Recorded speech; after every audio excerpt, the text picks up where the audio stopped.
মাছরাঙা পাখির উজ্জ্বল নীলচে আর হলুদের মোহনীয় আভা যেন ছড়িয়ে পড়েছে পুরো ক্যানভাস জুড়ে।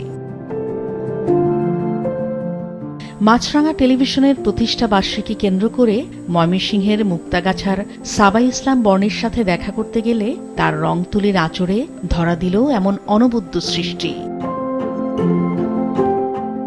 বাক ও শ্রবণ প্রতিবন্ধী হলেও বর্ণের সৃষ্টিশীল ক্ষমতা এবং কল্পনার জগৎ হাজারটা বাকপটু শিশুদের চেয়ে অনেক এগিয়ে, বলেন তার শিক্ষক তাপস মজুমদার।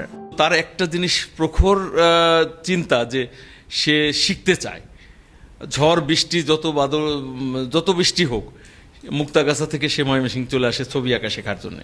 এইটা আমি ময়মনসিংহে যারা ছবি আঁকা শেখে, একটু বৃষ্টি হলে অনেক সময় আমি দেখি যে আসে না, কিন্তু বর্ণ চলে আসে। এই যে আগ্রহটা বর্ণকে একসময় বর্ণ আকাশ ছুঁয়ে ফেলবে। বর্ণের এমন শৈল্পিক নৈপুণ্যে মুগ্ধ প্রতিবেশী, সহপাঠী ও তাদের অভিভাবকেরা।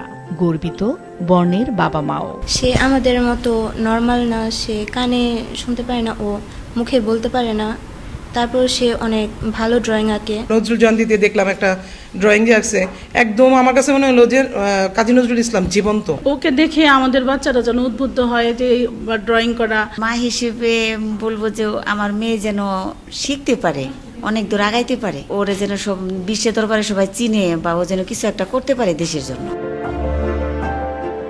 ছোটবেলা থেকেই বিভিন্ন চিত্রাঙ্কন প্রতিযোগিতায় অংশ নিয়ে সাফল্য অর্জন করেছে সাবা ইসলাম বর্ণ।